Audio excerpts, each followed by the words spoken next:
Nancy from CBH Homes at Keller Williams NJ Metro Group. The news is out, and I keep hearing things like the interest rates are going up, the interest rates are going up, the interest rates are going up. Now, I don't think that we're looking at 7% by the end of the year, but it's definitely creeping up.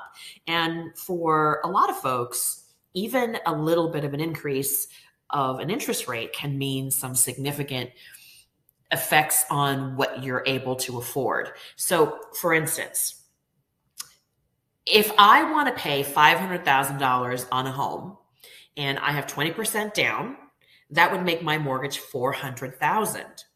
If I have an interest rate of 3%, right? Now, if the interest rate goes up to 3.25, which is 1/4 point, what does that drop the amount that I can borrow to? So in other words, at 3%, I can borrow $400,000 with 20% down on a $500,000 house. But if that goes up by 1/4 point to 3.25, then we're looking at my borrowing power may turn into $387,500. In other words, $387,500.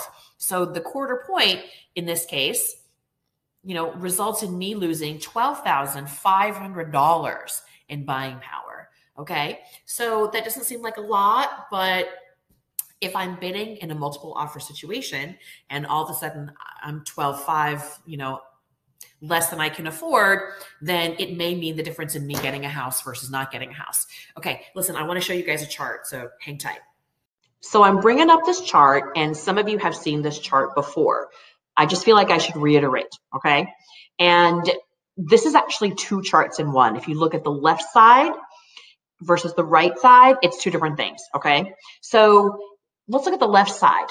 If you're purchasing a $600,000 home with a 3% interest rate, and you're doing a 30-year fixed mortgage, 20% down, okay?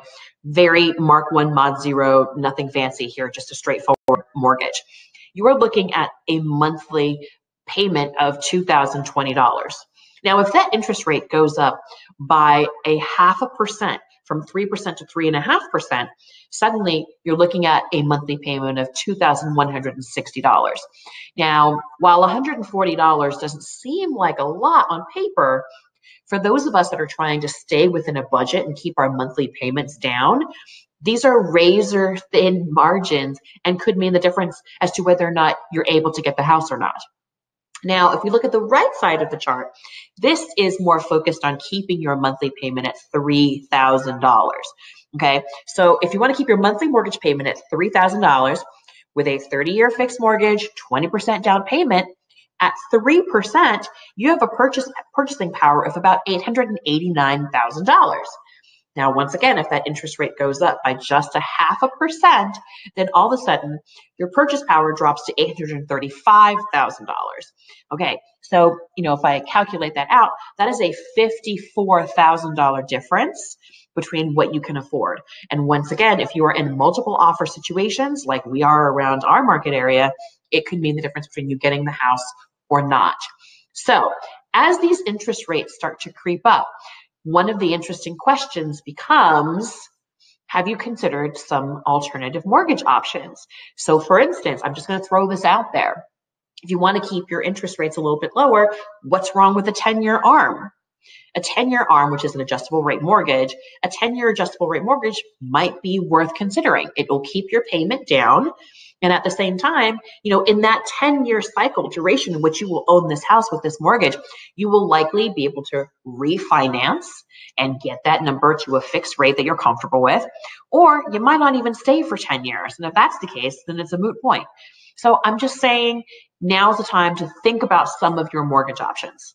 Okay, so the question I get a lot is what causes interest rates to rise? So interest rates are directly tied to inflation, okay? So as of September, we had a year-on-year increase of the consumer price index between 5.3% to 5.4%, okay? So the consumer price index is a measure of consumer inflation, okay?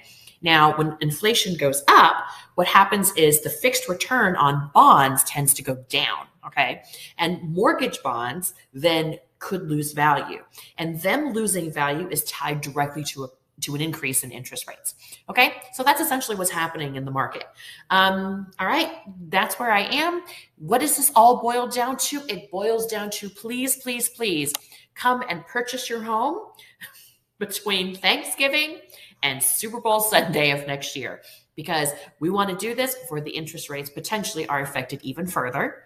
And also, I do think that that's a wonderful time to buy because it is the quietest time in the market due to just plain old seasonality. Because I guarantee you, come spring, it is going to be crazy, crazy, crazy nuttos again out here.